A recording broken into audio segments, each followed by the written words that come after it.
감사합니다. 새해가 밝았습니다. 2022년이 가고 2023년 새해가 밝았습니다. 우리 작년 한 해 수고 많이 하셨고요. 올 한 해도 서로 격려하면서 사랑하면서 한 해 잘 보냈으면 좋을 것 같습니다. 자, 우리 옆에 분들 이따 인사하겠지만 새해 복 많이 받으시라고, 새해 복 많이 받으세요 인사 어떻게 하도록 하죠. 새해 복 많이 받으세요. 새해 복 많이 받으세요.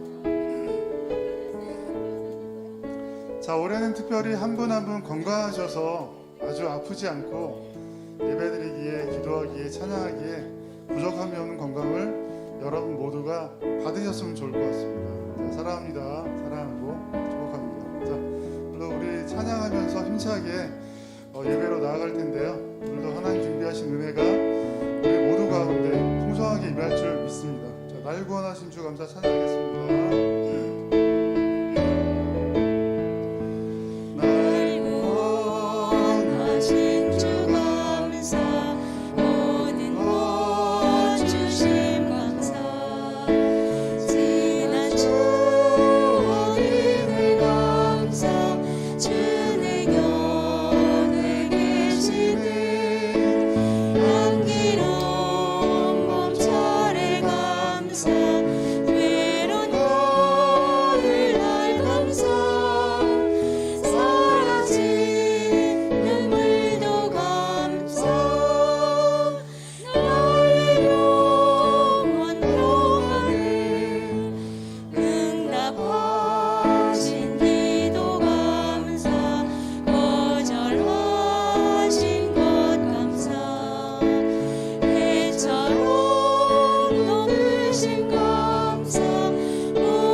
길 가는 거 찬양하시면서 주와 같이 길 가는 하나님의 기도하겠습니다.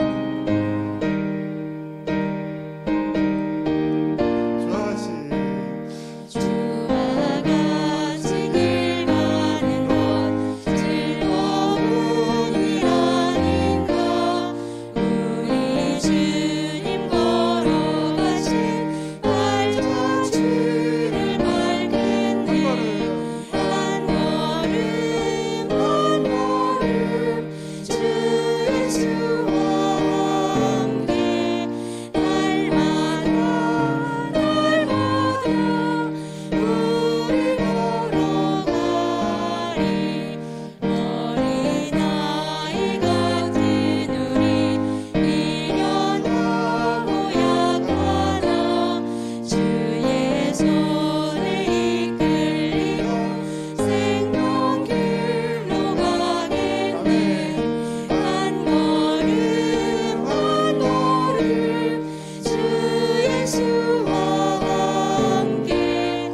할렐루야.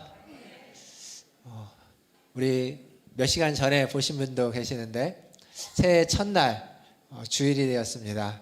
하나님께서 주신 2023년 또 하나님을 예배하면서 첫날을 시작하고 또 연말까지 하나님의 은혜 가운데에서 한 해를 풍성히 누리시기를 바라겠습니다. 우리 새해 첫날이니까 옆에 분들 보시면서 한번 축복의 인사 나누겠습니다. 새해 복 많이 받으시고 건강하십시오. 새해 복 많이 받으시고 건강하세요.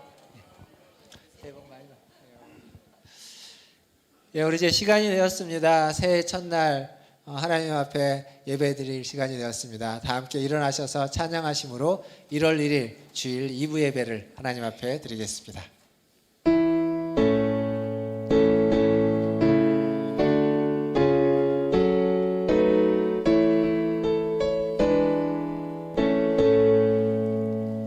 찬양하라 내 영혼아,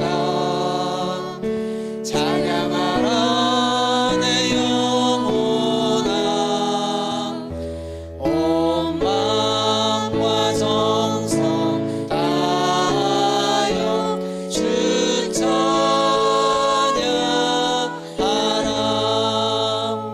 경배하라 내 영혼아, 경배하라 내 영혼아, 온 마음과 정성 다하여 주 경배하라. 그런즉 누구든지 그리스도 안에 있으면 새로운 피조물이라. 이전 것은 지나갔으니 보라 새 것이 되었도다. 아멘. 하나님, 2023년 새해 첫날 하나님 앞에 예배드리고자 나왔습니다. 이전 것은 다 지나가고 이제 새날 새해에 새로운 마음으로 하나님 주시는 새 은혜를 사모하며 나왔습니다. 주님, 오늘 이 예배 가운데 임재하여 주시고 우리를 새롭게 하여 주시고 새로운 피조물로 빚어주시며 새 생명과 새 은혜를 우리 모든 성도들에게 하나님 부어 주시옵소서. 예배 시종을 주님께 의탁하며 예수님의 이름으로 기도하옵나이다. 아멘. 우리 다 함께 성시교독 교독문 94번 새해 두 번째 교독문을 함께 교독하겠습니다.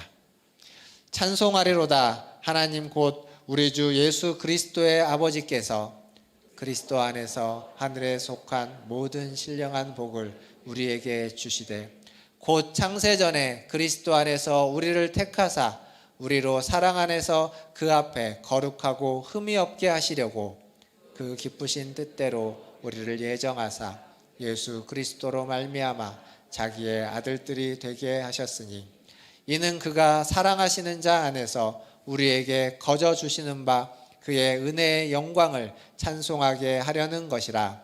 우리는 그리스도 안에서 그의 은혜의 풍성함을 따라 그의 피로 말미암아 속량 곧 죄사함을 받았느니라. 이는 그가 모든 지혜와 총명을 우리에게 넘치게 하사 그 뜻의 비밀을 우리에게 알리신 것이요 하늘에 있는 것이나 땅에 있는 것이 다 그리스도 안에서 통일되게 하려 하심이라. 모든 일을 그의 뜻의 결정대로 일하시는 이의 계획을 따라 우리가 예정을 입어 그 안에서 기업이 되었으니 이는 우리가 그리스도 안에서 전부터 바라던 그의 영광의 찬송이 되게 하려 하심이라. 아멘. 다 함께 사도신경으로 신앙을 고백하겠습니다. 전능하사 천지를 만드신 하나님 아버지를 내가 믿사오며 그 외아들 우리 주 예수 그리스도를 믿사오니 이는 성령으로 잉태하사 동정녀 마리아에게 나시고 본디오 빌라도에게 고난을 받으사 십자가에 못 박혀 죽으시고 장사한 지 사흘 만에 죽은 자 가운데서 다시 살아나시며 하늘에 오르사 전능하신 하나님 우편에 앉아 계시다가 저리로서 산자와 죽은 자를 심판하러 오시리라. 성령을 믿사오며 거룩한 공예와 성도가 서로 교통하는 것과 죄를 사하여 주시는 것과 몸이 다시 사는 것과 영원히 사는 것을 믿사옵나이다. 아멘. 다 함께 앉으셔서 찬양하신 후에 최한필 장로님 나오셔서 기도해 주시겠습니다.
저희를 지으시고 주님의 선하신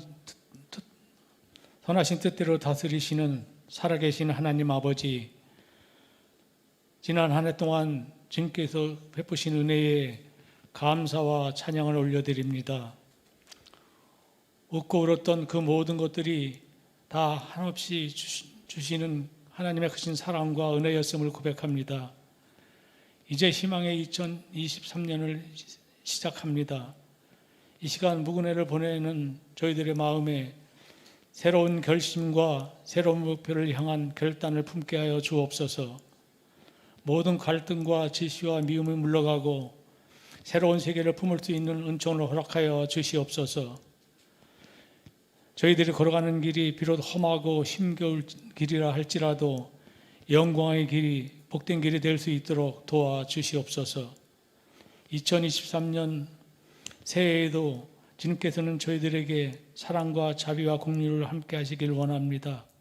먼저 믿는 믿음의 형제인 저희들이 봉사와 헌신을 본분을 삼아 섬기는 삶을 살도록 인도하여 주옵소서. 높고 화려한 것보다 낮고 천한 것이지만 먼저 찾아가서 고통과 아픔이 안고 사는 그런 사람들에게 손을 내밀 수 있는 저희들이 되게 하여 주옵소서. 세상에 속하여 살기보다는 하늘나라의 백성으로 살게 하옵시고 그리스도의 빛으로 살게 하여 주시옵소서. 이제 새해를 맞이하는 저희들에게 새로운 용기와 힘을 주시어 낡은 것은 벗어버리고 새 마음 새 결심으로 변하는 그런 삶을 살도록 도와주시옵소서. 사랑의 하나님 아버지, 저희 대한민국을 위해 기도합니다. 2023년에도 우리 대한민국을 새롭게 변화시켜 주시옵소서. 코로나로 인하여 힘들었던 시간들, 또 많은 사건과 사고, 자연재해 등으로 암담했던 2022년이었습니다. 이제 그 불안의 긴 터널을 뚫고 대망의 2023년을 맞이하여 싸우니 불신의 정치는 협치의 정치로, 반목을 쌓는 노사관계는 타협과 협조로 하나 되는 아름다운 대한민국이 될 수 있도록 주님 인도하여 주시옵소서. 새해에는 침체됐던 모든 경기가 회복되고 쪼들고 고통스러웠던 우리의 삶이 부유해질 수 있도록 도와주시옵소서. 사랑의 주님, 저희 성도들을 위해 기도합니다. 여기 이 자리에 성령님께서 함께 하시어 2023년의 새해에는 저희 성도들의 삶이 어둠의 세상, 근심 걱정이 덮여있는 삶을 이겨나가도록 인도하여 주시고 언제나 새롭고 밝게 변하게 인도하여 주시옵소서. 육신의 연약함도 주님의 손길로 인하여 회복되게 하시고 오로지 주님의 뜻에 늘 순종하는 삶을 살아갈 수 있도록 도와주시옵소서. 성도도 서로 항상 이해와 용서를 품고 사랑하며 하나 되는 삶을 살게 하여 주시옵소서. 하나님 아버지, 특별히 주일학교가 활동될 수 있도록 능력을 부어주시고 지혜를 허락해 주셔서 많은 어린아이들이 주님의 자녀로 성장할 수 있도록 함께하여 주시옵소서. 참된 신앙과 인격체로 성장할 수 있도록 도와주시옵소서. 성령으로 저희와 함께 하시는 하나님 아버지, 오늘 단에 서시는 목사님 함께해 주셔서 전하시는 말씀에 능력을 주시고 성령의 충만함을 부어 주시옵소서. 오늘도 선포되는 말씀을 통하여 주님의 영광이 드러나게 하옵시고 예배에 참석한 성도들의 마음에 기쁨이 은혜 충만될 수 있는 귀한 말씀이 되게 하여 주시옵소서. 특별히 담임 목사님 가정을 지켜주시옵고 성도들 한 사람 한 사람 가슴에 품고 눈물을 뿌리며 기도하는 목사님에게 주님의 권능이 역사하셔서 놀라운 이적이 일어나게 하시며 귀한 생명의 열매를 열리는 한 해가 시작될 수 있도록 도와주시옵소서. 예배를 위해 수고하는 손길들의 하나님의 하늘의 상급으로 축복하여 주시옵소서. 예수 안에서 승리하는 한 해가 되길 도와주셨길 원하오며 이 모든 말씀 예수 그리스도의 이름으로 기도드립니다. 아멘.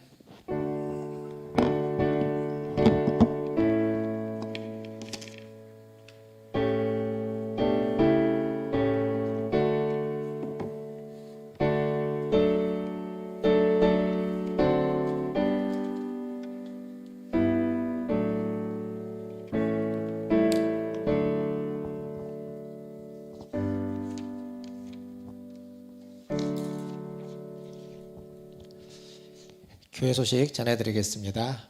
오늘은 1월 1일이고요. 신년 감사 예배를 하나님 앞에 드립니다. 새해를 맞이해서 하나님 앞에 감사함으로 예배하시고 또 한 해 동안 그 감사가 계속 풍성히 지속되기를 바라겠습니다. 올해 2023년 표어는 여기 뒤에도 현수막에 있는 것처럼 신앙을 온하라, 신앙을 켜라라는 표어입니다.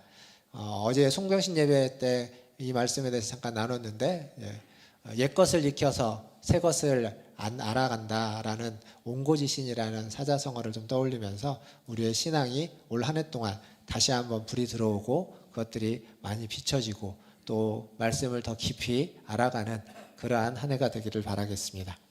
오늘 2부 예배 후에 공동의회, 예결산에 대한 공동의회로 모이도록 하겠습니다. 우리 모든 성도님들은 참여해 주시면 감사하겠습니다. 그리고 다음 주일 오후 예배 시간에 재직 헌신 예배로 드립니다. 우리 재직되시는 분들은 다음 주일에는 오후 예배에 꼭 참석해 주시면 감사하겠습니다.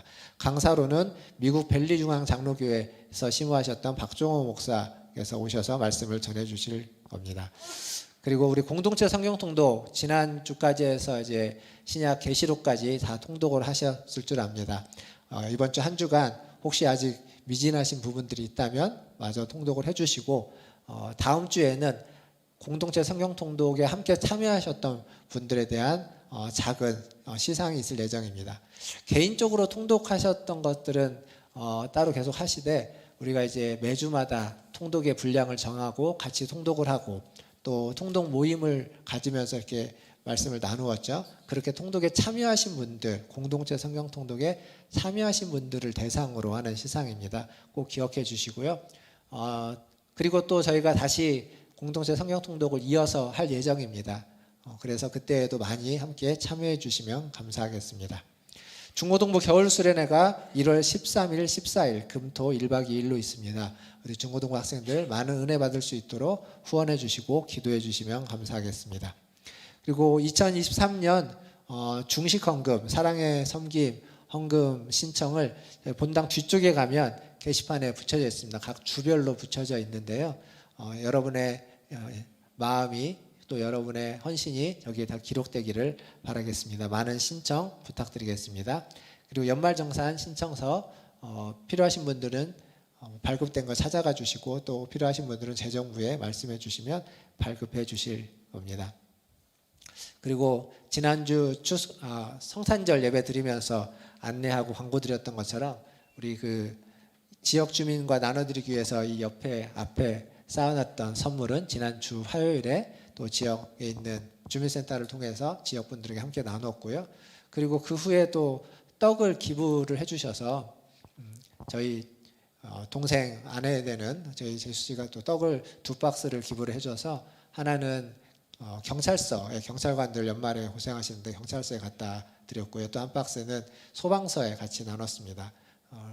이렇게 연말에 우리가 나눌 수 있는 분들에게 많은 것들을 같이 나누는 여러분들 또 교회가 되면 좋겠습니다. 이상이고요. 이제 하나님 말씀 보겠습니다. 오늘 우리에게 주신 하나님 말씀은 레위기 11장 45절과 레위기 17장 11절 말씀입니다. 예, 하나하나 찾아야 되는데 아마 화면을 보시면 자막에 나올 겁니다. 우리 같이 읽어보도록 하겠습니다. 레위기 11장 45절 먼저 읽겠습니다. 시작. 나는 너희의 하나님이 되려고 너희를 애굽 땅에서 인도하여 낸 여호와라. 내가 거룩하니 너희도 거룩할지어다. 아멘. 레위기 17장 11절입니다. 또 같이 읽겠습니다. 육체의 생명은 피에 있음이라. 내가 이 피를 너희에게 주어 제단에 뿌려 너희의 생명을 위하여 속죄하게 하였나니 생명이 피에 있으므로 피가 죄를 속하느니라. 아멘. 예, 우리 한 번 더 인사하겠습니다. 새해 복 많이 받으시고 건강하시고 새해 축복합니다. 같이 인사하겠습니다. 새해 복 많이 받으시고 새해는 더 건강하시고 새해 많은 축복 받으시길 바라겠습니다. 한 10시간쯤 전에 송구영신 예배가 끝난 것 같습니다. 송구영신 예배 때 말씀을 드린 것처럼 2023년에는 성장이라는 주제로 좀 한 해를 시작해 보려고 합니다. 그래서 새해 첫날, 첫 주에 레위기 말씀을 좀 같이 볼 예정입니다.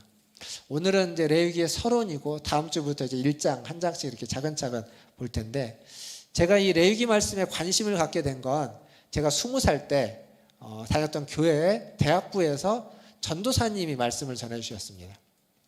그분이 누구냐면 지금은 호산나교회 담임으로 있는 유진소 목사님인데, 제가 대학생 때 온누리교회를 다녔는데요.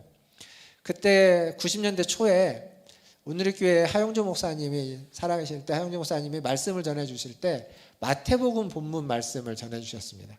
그게 하 목사님의 여러 말씀들 중에 마태복음 시리즈가 가장 은혜롭고 가장 이렇게 좋은 말씀 시리즈로 꼽힙니다.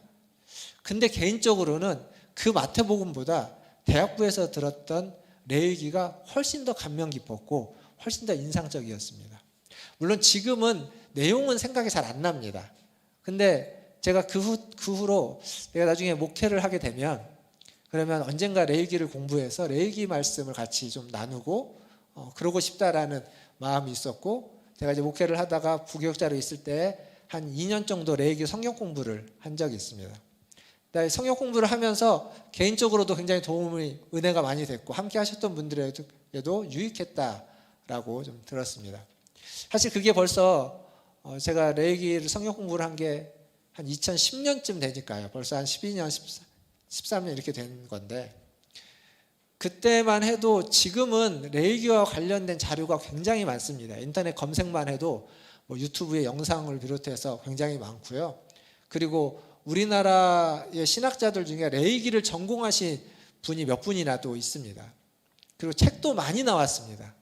근데 그 12, 13년 전만 해도 레위기를 공부하기 위해서 서점에 가서 책을 뒤지면 설교집 한 서너 권, 그리고 성경 공부 교재 짧은 거 하나, 조금 두꺼운 거 하나, 그리고 주석이라고 이야기할 만한 게 그때 막 나왔던 제가 제목은 생각이 안 나는데 좀 두꺼운 거 하나, 그 정도밖에 없었습니다.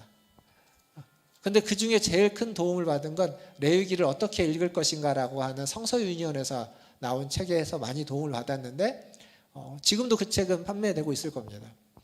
그러니까 그걸 보면서 그때 제가 예전에 들었던 말씀을 떠올리면서 레위기를 공부하게 됐는데, 사실 우리가 레위기 하면은 성경책 중에 가장 어려운 책이라는 인상이 있습니다. 근데 왜 레위기가 어렵냐라고 하면 레위기에 있는 말이 도대체 무슨 말인지 잘 이해가 안 되기 때문입니다. 그건 다른 성경은 스토리가 있습니다. 이야기가 있고 스토리가 있고 거기에 등장하는 인물들이 있기 때문에 그들 사이에 주고받는 대화들도 있는데, 이 레위기에는 등장인물이 없는 건 아니지만 아주 적고, 그리고 그런 스토리가 별로 없습니다. 뭘로 주로 되어 있냐면 전반부에는 제사에 대한 지침, 제사를 어떻게 드릴 것인가 라고 하는 제사에 대한 지침으로 되어 있고, 이 중반부부터 뒷부분을 가면은 어떤 법조문과 같은 율법 조항으로 되어져 있습니다. 여러분 혹시 법전을 보신 적 있나요? 아마 법을 공부하지 않은 사람이라면 법전을 볼 일이 별로 없을 겁니다. 법을 공부해서 그것으로 먹고 살아야 되는 판사나 검사나 변호사들, 그리고 그 어떤 법정에서 소송을 해야 되는 당사자들, 피해자든 피의자든 당사자가 되지 않는 한 그 법조문을 보고 익힐 만한 일이 없습니다. 그래서 사실 법조문은 우리와 직접적으로 관계가 있는 것 같지 않고, 그리고 관계가 없기 때문에 봐도 무슨 말인지 잘 이해가 안 됩니다. 잘 쓰지 않는 용어, 쓰지 않는 표현, 그런 게 있기 때문에. 그러니까 레위기가 딱 그렇습니다. 법조문으로 되어져 있는데 내가 그 당사자가 아닌 한 그 법조문이 나에게 와닿지 않습니다. 그리고 내가 잘 쓰지 않는 표현으로, 쓰지 않는 구문으로 레위기 말씀은 기록되어져 있기 때문에 읽어도 어려운 겁니다. 그래서 저는 이 어려워하는 레위기 말씀을 좀 같이 잘 살펴보기 위해서 한 가지 제안을 드리고 싶은데, 그건 뭐냐면 이제 다음 주부터 1장을 볼 때 매주 한 장씩 좀 한 주 동안 두세 번 정도 읽고 오시면 아마 레위기 말씀을 좀 더 이해하기에 수월할 텐데, 읽으실 때 그냥 읽지 말고 좀 상상을 하면서 읽으면 좋겠습니다. 그 텍스트를 그림으로 그려보는 거죠. 전에도 제가 한번 말씀드린 적이 있는 것 같은데, 여러분 혹시 살아있는 닭을 잡아보신 적 있으십니까? 어떻게 잡죠? 자, 그렇죠. 목을 비틀어 가지고 그 목에다가 칼을 쫙 찔러 갖고 잡는 겁니다. 근데 이제 이게 기술입니다. 비트는 건 아무나 할 수 있는데 칼로 목을 딱 찔러서 한 번에 죽여야 되는데 얘가 안 죽으면 칼을 뽑잖아요. 어떻게 될까요? 예. 목은 돌아간 채로 피 나는 채로 막 돌아다닙니다. 제가 왜 아냐면 제가 직접 해봤습니다. 딱 한 번이긴 하지만 해봤습니다. 목을 비틀어 가지고 칼을 찔렀는데 얘가 죽은 줄 알았어요. 처음에 칼을 찌르니까 가만히 있더라고요. 그래서 칼을 빼고 놨는데 막 도망가는 겁니다. 제가 이렇게 얘기하니까 여러분들 머릿속에 상상이 되십니까? 상상되시는 분은 이게 좀 끔찍할 수도 있고 재미있을 수도 있습니다. 그러니까 레위기 말씀을 이렇게 보라는 얘기입니다. 레위기 텍스트를 읽으면서 좀 머릿속에 그림을 그려보세요. 상상을 해보세요. 그러면 그 텍스트가 훨씬 더 잘 와닿고 거기에 조금 더 부연 설명을 제가 해드리면 그 말씀이 어떤 의미인지 여러분이 잘 깨달아 알 수 있을 것입니다. 레위기, 사실 레위기는 이해하기 어려운 책이긴 하지만 성경에 있어서 가장 중요한 책이기도 합니다. 왜냐하면 레위기에는 우리의 신앙의 본질적인 내용과 근간이 되는 내용을 다 담고 있기 때문에 그렇습니다. 그래서 유대인들은 만 12세가 되면 회당에서 이렇게 교육을 받을 때 가장 먼저 레위기, 성경 중에 가장 먼저 레위기를 배웠다고 합니다. 이 말은 무슨 얘기냐면 그것이 가장 중요하면서도 가장 기초적이고 그리고 만 12세 이상이면 얼마든지 이해할 수 있는 말로 쓰여졌다는 겁니다. 물론 시대가 다르고 문화가 다르기 때문에 우리와 실생활에서 관련이 없어서 조금 거리감이 더 있는 건 사실입니다. 그러나 12세 이상이면 충분히 이해할 수 있는 말로 쓰여져 있고 우리가 상상력을 좀 동원한다면 레위기 말씀을 얼마든지 이해할 수 있습니다. 그리스도인에게도 유대인들에게만이 아니라 그리스도인에게도 마찬가지입니다. 복음의 진수가 복음의 정수와 비밀이 레위기 말씀 가운데 다 담겨져 있습니다. 하나님의 백성으로 부름받은 이유, 하나님의 백성으로 부름받은 이유가 무엇인지, 구속이 어떤 의미를 갖고 있는지, 그리고 하나님의 백성으로 어떻게 거룩한 백성으로 살아가야만 하는지를 레위기는 다 말해주고 있기 때문에 그렇습니다. 출애굽기 19장에 가면 하나님이 이스라엘 백성을 출애굽시킨 이유에 대해서 이야기해주고 있습니다. 출애굽기 19장 5절과 6절인데요. 한번 같이 보겠습니다. 하나님이 이스라엘 백성 유대인들을 출애굽시킨 이유입니다. 5절 같이 읽겠습니다. 시작. 세계가 다 내게 속하였나니 너희가 내 말을 듣고 내 언약을 지키면 너희는 모든 민족 중에서 내 소유가 되겠고 너희가 내게 대하여 제사장 나라가 되며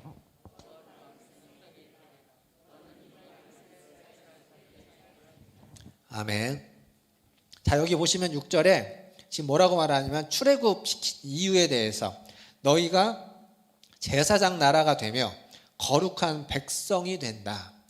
즉 하나님이 히브리인을 애굽에서 건져 올리신 이유는 뭐냐면 제사장 나라를 삼기 위해서 하나님의 거룩한 백성으로 만들기 위해서다라고 말해주고 있습니다.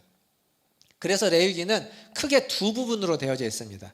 27장까지 되어져 있는 레위기가 1장에서 17장까지는 제사법과 제사장에 대한 이야기를 합니다. 즉 제사장 나라가 되는 것, 어떻게 해야 하는 것이 제사장 나라의 모습이고 제사장 나라가 꿈꾸고 갖춰야만 하는 것은 무엇이고 지향하는 지향점은 어떤 것인지 1장에서 17장까지 이야기해 줍니다.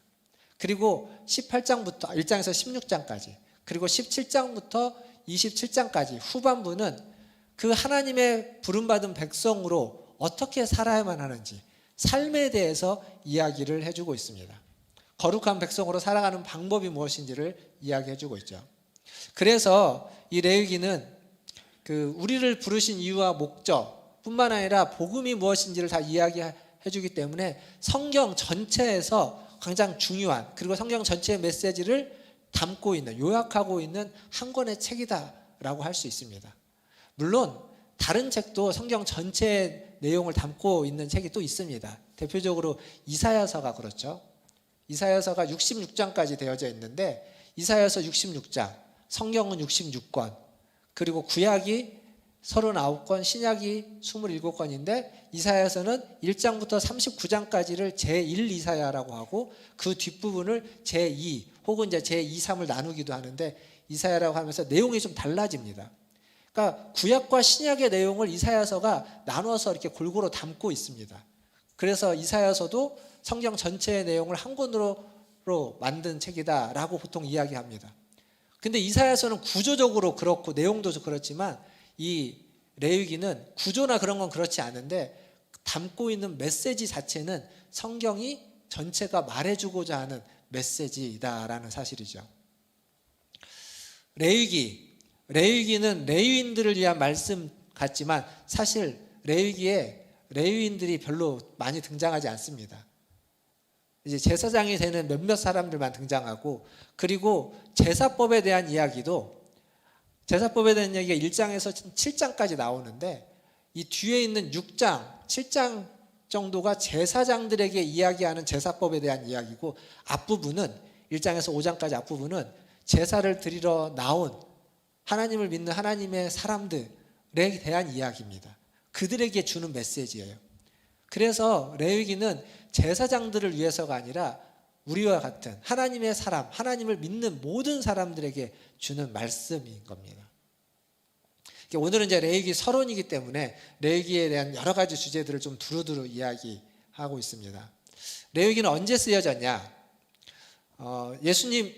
모세가 이스라엘 백성을 데리고 출애굽을 합니다.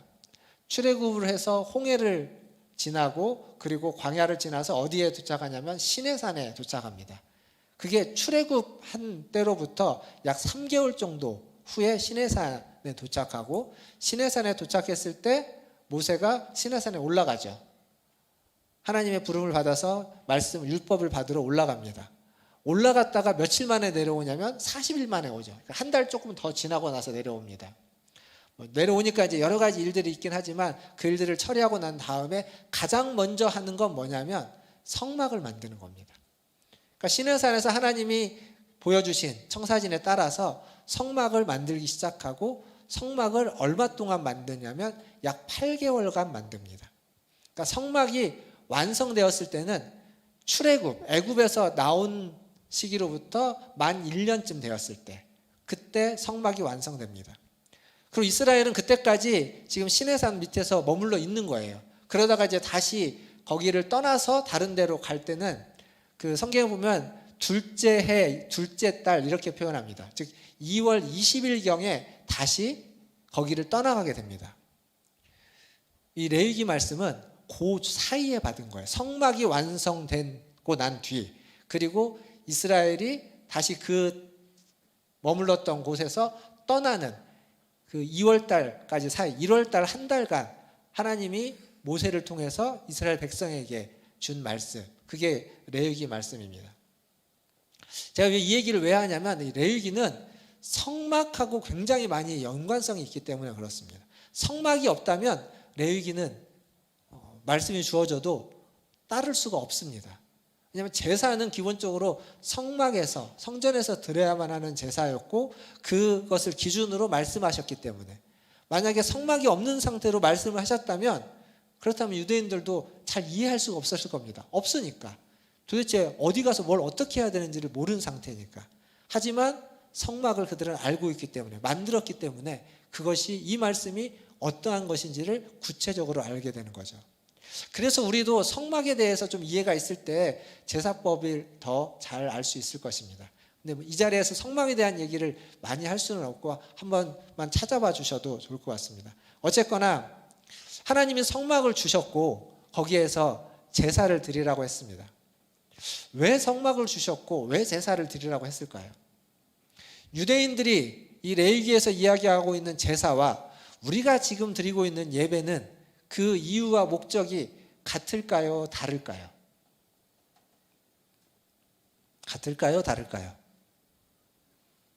이런 건 사실 이제 거수해가지고 한번 편도 갈라보고 이러면 재밌는데, 근데 같다고 말씀하든 다르다고 말씀하든 다 반은 맞습니다. 왜냐하면 같은 부분도 있고 다른 부분도 있습니다.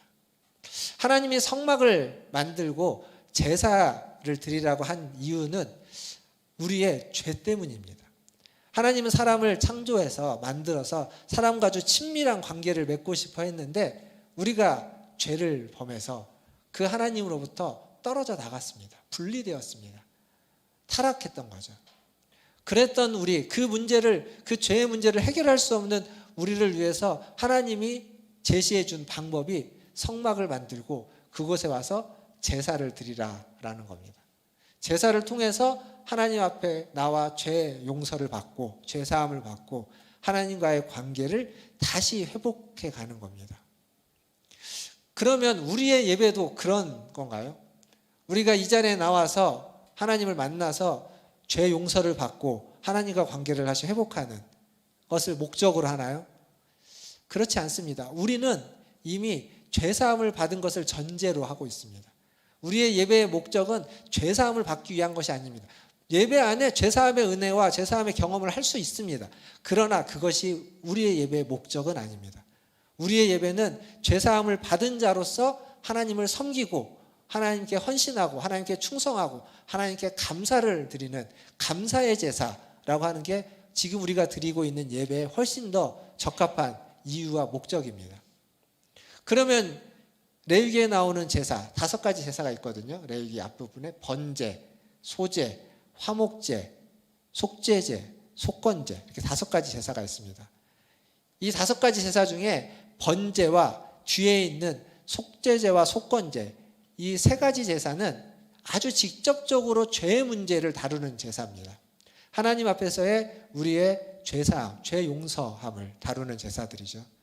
근데 이 가운데 2개 소제와 화목제는 직접적으로 죄의 문제를 다룬다기보다는 죄사함 받은 자로서 하나님 앞에서 우리가 어떤 모습으로 어떻게 살아야 되는지 헌신을 다루고 충성을 다루고 그리고 하나님께 받은 죄사함 받은 자로서 그 은혜를 다른 사람들과 나누고 화목해야 된다라고 하는 것을 다뤄줍니다. 그래서 우리의 예배와 이렇게 중첩되는 목적과 이유가 그 5가지 제사 안에 함께 결부되어져 있습니다. 어쨌거나 제사를 드릴 때에는 제물이 필요하죠. 그리고 성전이 필요하고 성막이 있어야 되고 제사 드릴 장소, 제물이 있어야 되고 그것을 가지고 나오는 제사자가 있어야 됩니다. 물론 제사장도 있어야 됩니다. 그것들이 다 필요합니다. 이 제사에 대해서 우리가 하나 더 기억할 건 뭐냐면 죄 용서를 받는 것 이게 굉장히 중요하지만 거기에는 죄 용서 받은 자로서 어떻게 살아야만 하는지 또 함께 다루고 있다는 겁니다.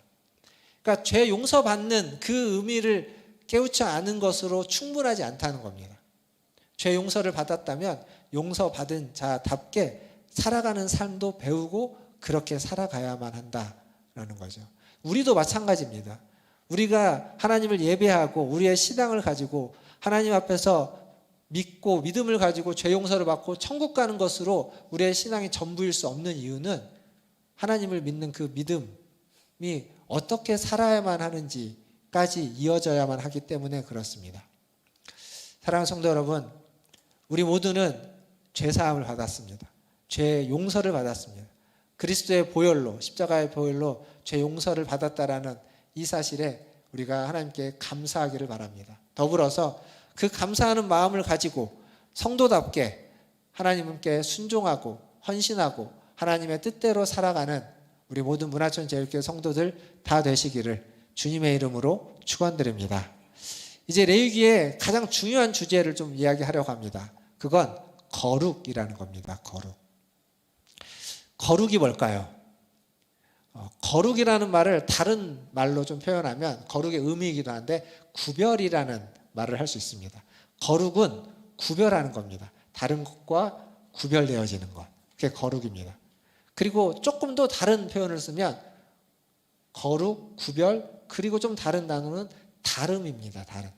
다르다라는 거죠. 뭔가 차이가 있다라는 겁니다. 그걸 우리는 레위기 속에서 발견해야 되고 거기에서 우리의 모습을 비춰봐야만 하는 겁니다. 3가지 구별과 다름을 이야기할 수 있습니다. 첫 번째는 하나님과 사람은 구별돼야 됩니다. 다릅니다. 그리고 2번째는 믿는 자와 믿지 않는 자는 구별돼야 되고 구별될 수밖에 없고 또 다릅니다. 그리고 세 번째는 제사장과 평민은 레위기에서 분명히 구별되고 다릅니다. 해야 되는 일도 해야 되는 역할도 다 다릅니다. 먼저 첫 번째, 하나님과 사람이 다르다는 것. 민수기서 23장 19절을 한번 보겠습니다.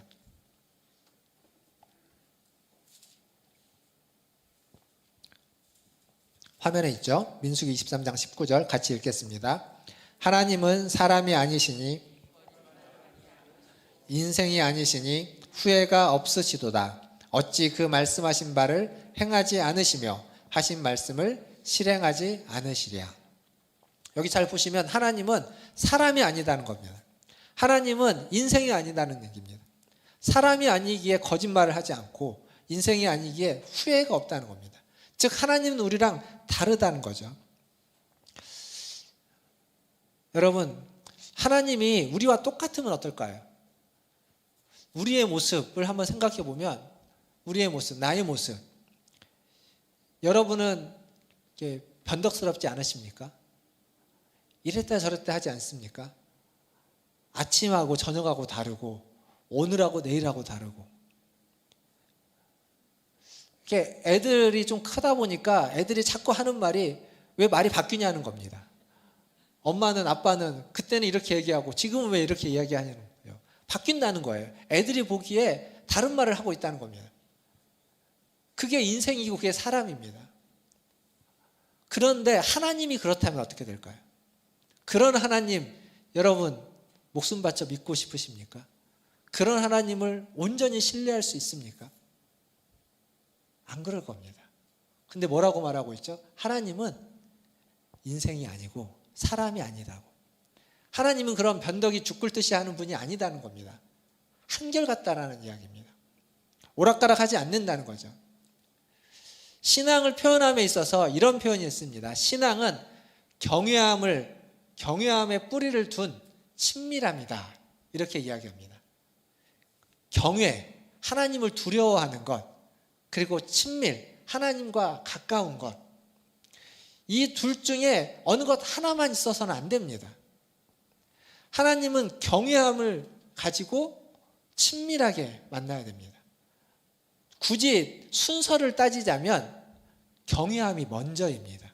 하나님을 두려운 하나님, 무서운 하나님으로 아는 것이 먼저야 됩니다.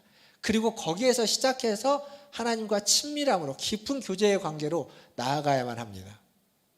그때 친밀함이 얼마나 큰 은혜인지 알 수 있습니다. 신앙이 타락하면, 신앙이 변질되면 뭐부터 바뀌어지냐면 하나님을 경외하지 않습니다. 하나님이 두렵지 않습니다. 거기에서부터 변화가 되는 겁니다. 타락해버리면 우상 숭배하는데 아무런 거리낌이 없습니다. 괜찮은 겁니다.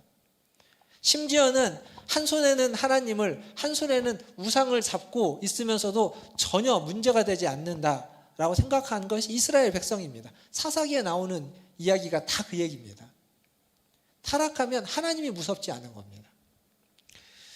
연대 정문 앞에 가면, 연대 정문 앞에 그 굴다리를 통과하면 왼쪽에 창천교회라는 교회가 있습니다.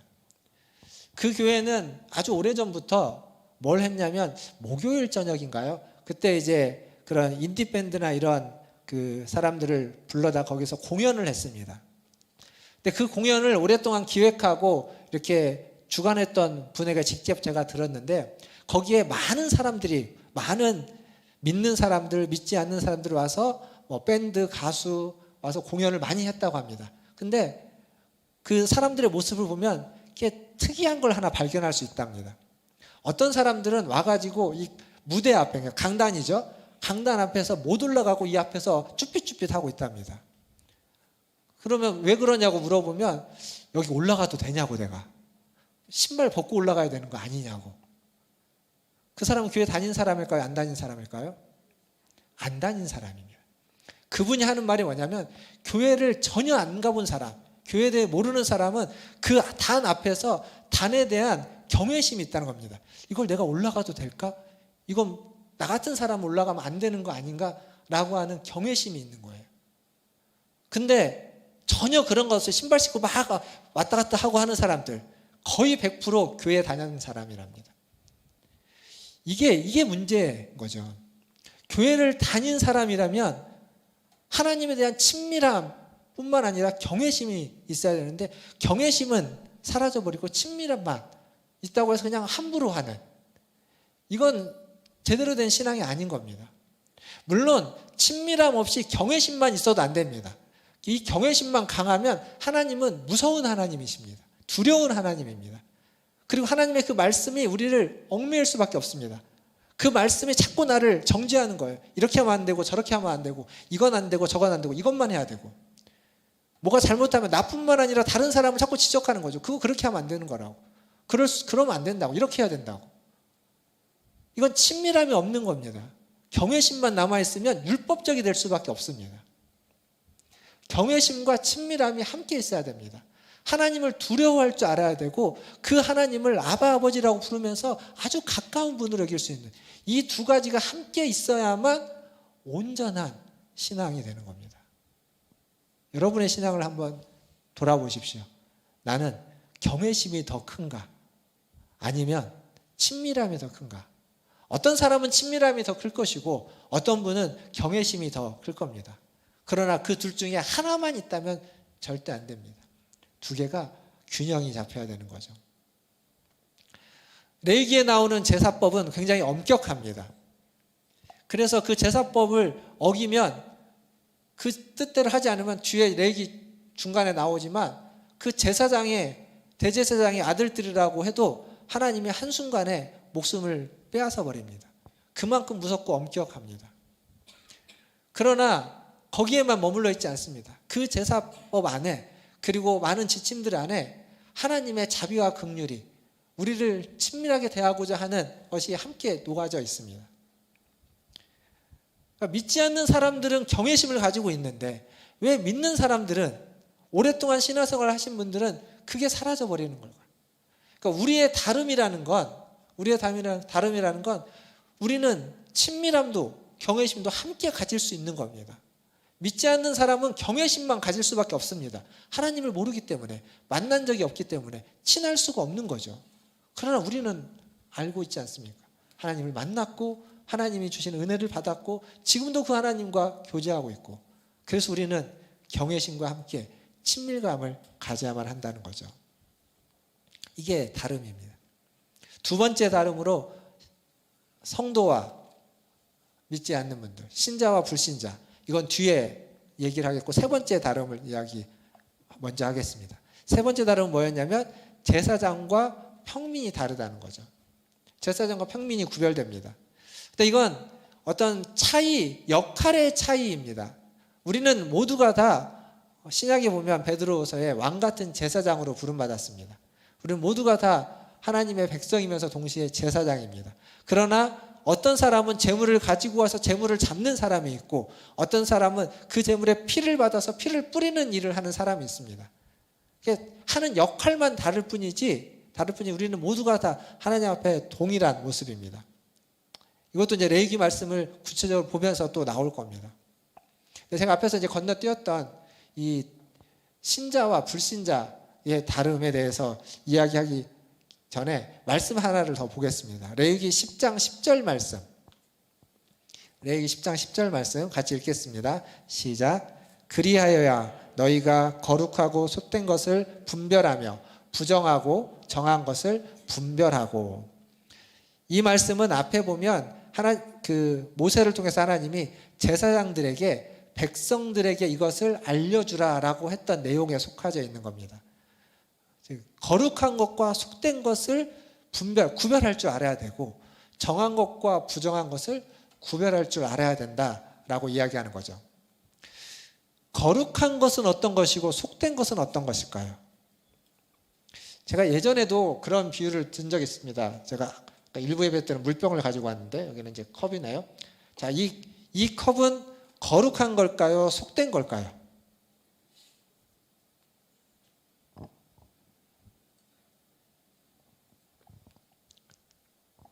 제가 마신 이 물이 아니라 차인데, 이 차는 거룩한 차일까요? 속된 차일까요?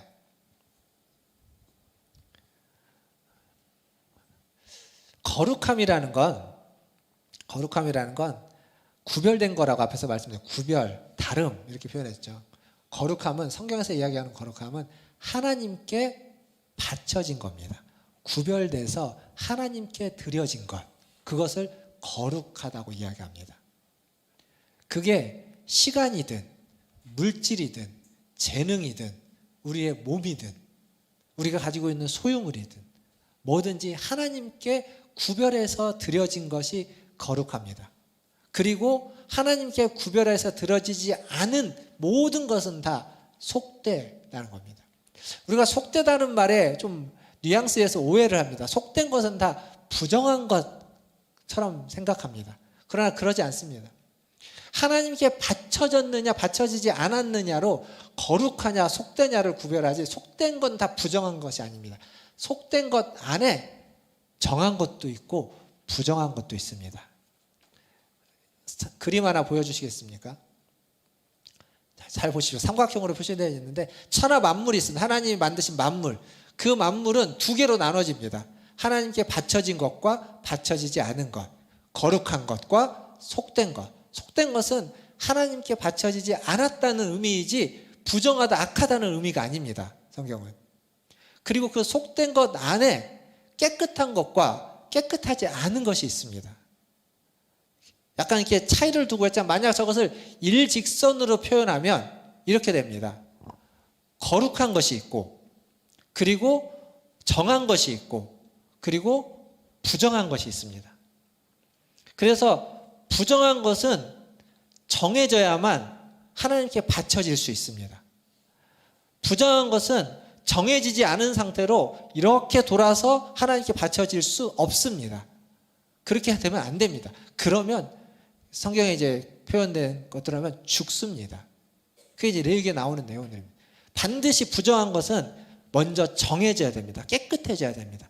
깨끗해져야만 하나님께 바쳐질 수 있습니다. 이 세 가지의 구분이 레위기뿐만 아니라 성경 전체를 이해하는데 굉장히 중요한 구분입니다. 그리고 우리가 살아가는 삶을 이해하는데도 아주 중요한 구분입니다. 하나님께 바쳐진 것, 그냥 우리가 딱 그렇게 얘기할 수는 없지만 교회라고 하면 이 예배당 안에, 이 교회 안에 있는 것들은 하나님께 바쳐진 것이라고 하면 다 거룩하다고 우리가 이야기한다고 하면, 그러면 교회가 아닌 밖에 있는 건 다 부정하냐, 우리가 속되다고 이야기할 수 있는데 그 속된 것을 부정하다고 생각하면 우리는 밖에 나가서 한순간도 살아서는 안 될 겁니다. 왜냐면 나가는 순간 부정해지니까. 근데 그렇지 않습니다. 밖에도 깨끗한 것과 부정한 것이 섞여 있습니다. 그래서 우리는 우리의 삶 속에서 깨끗한 것과 부정한 것이 섞여 있는 일상적인 삶을 살고 그것을 얼마든지 하나님께 드릴 수도 있고, 그리고 부정한 것을 깨끗하게 할 수도 있는 겁니다. 반대로 깨끗한 게 부정케 되기도 하겠죠. 이스라엘 백성은 이런 어떤 세계관을 가지고 세상을 바라봅니다. 그래서 자기들의 민족 가운데 구별된 사람, 하나님께 바쳐진 사람, 레위인들, 제사장들, 그들은 거룩한 사람, 그리고 하나님의 백성인 자기들은 정한 사람, 하나님께 바쳐질 수 있는, 그리고 부정한 사람, 이방인들, 이렇게 구별해서 봅니다. 그래서 성전에 절대 이방인은 들어오지 못하도록 담을 세워놓고 담을 넘어서 들어오면 죽음을 당한다고. 이방인은 부정하기 때문에 못 들어오는 겁니다. 근데 사람만 그렇게 구별하냐? 그렇지 않습니다. 땅도 그렇게 구별합니다. 성전, 성막이 있는 그곳은 거룩한 곳, 그리고 이스라엘이 거주하고 있는 곳은 정한 곳, 그리고 그 외에 바깥은 이방 땅과 광야는 부정한 곳. 먹는 음식도 그렇게 구별하죠. 하나님께 바쳐진 음식, 그건 거룩한 음식입니다. 제사장만 성전에서 먹죠. 그리고 자기네들이 먹는 음식 중에는 정한 동물, 정한 음식만 먹습니다. 성경에 얘기되어져 있는 정한 것만. 부정한 것은 먹을 수 없는 것, 먹어서는 안 되는 것으로 구별해서 봅니다. 그러니까 모든 걸 그렇게 바라보고 있고 그렇게 구별하고 있다는 겁니다. 이게 유대인들의 세계관인데 성경이 이야기하고 있는 세계관이기도 합니다. 그리고 우리는 거기에 입각해서 지금 우리를 바라본다면 이 말씀이 우리에게 주는 메시지는 이겁니다.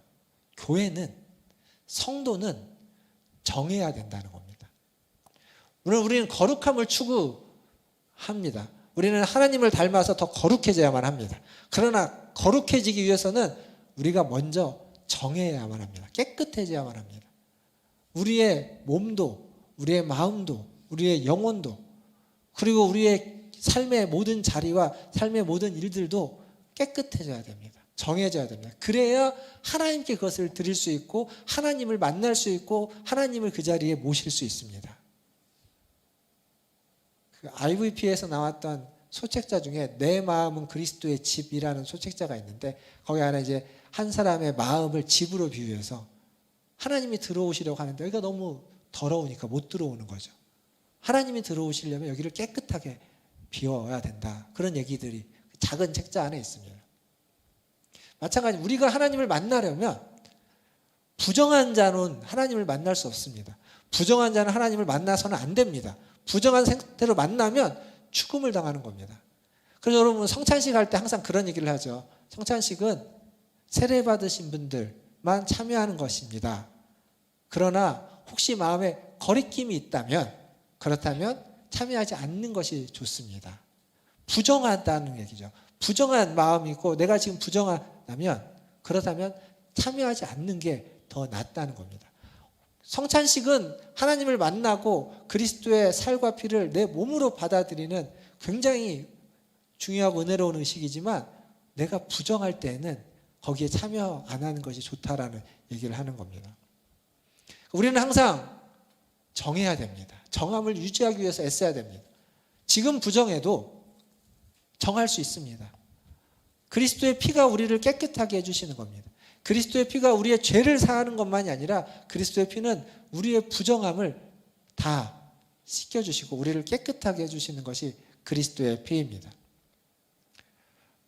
사랑하는 성도 여러분, 여러분의 삶에 있어서 정함을 유지하십시오. 여러분의 일상 속에서 더욱 깨끗해져 가십시오.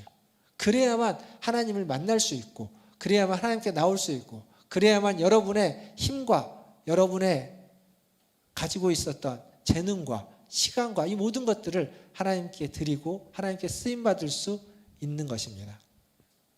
말씀을 맺겠습니다. 삶을 정하게 하십시오.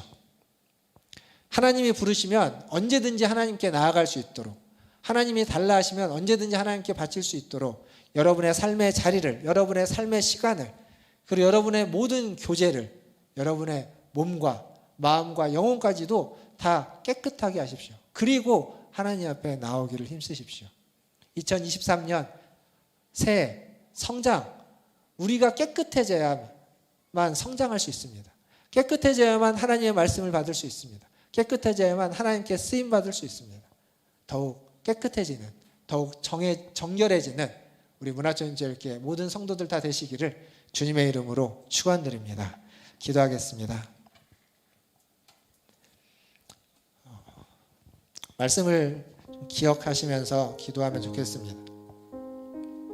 레위기를 시작하면서 무엇보다도 이 말씀이 우리의 삶에 직접적으로 중요한 말씀이 되기를 바랍니다.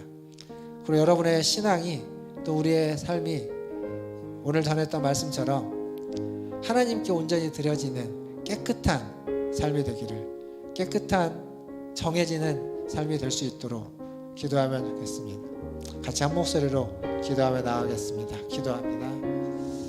하나님 아버지 감사합니다. 하나님의 은혜 가운데서 아버지 하나님 시작하겠습니다. 주님 도와주시옵소서.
우리의 삶의 자리가 하나님 우리의 모든 관계와 우리의 몸과 마음과 영혼이 하나님 그리스도의 보혈로 깨끗해지기를 원합니다. 깨끗해져서 하나님을 만나고 깨끗하게 하나님이 부르시는 그때 하나님께 쓰임받을 수 있는 그러한 믿음으로, 그러한 하나님의 백성으로 아버지 하나님 자라고 성장되고 새롭게 하여 주시옵소서. 감사하며 예수님의 이름으로 기도하옵나이다. 아멘. 예, 우리 찬송가 412장 함께 찬양하시면서 준비하신 예물 하나님께 드리겠습니다.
일어나셔서 4절 찬양하겠습니다. 이 땅 위에 험한 길, 이 땅 위에 험한 길 가는 동안 참된 평화가 어디 있나.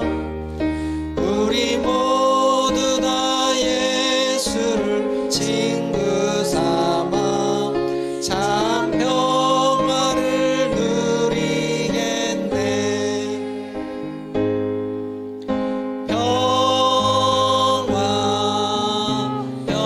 평화로다 하늘 위에서 내려오네. 그 사랑의 물결이 영원토록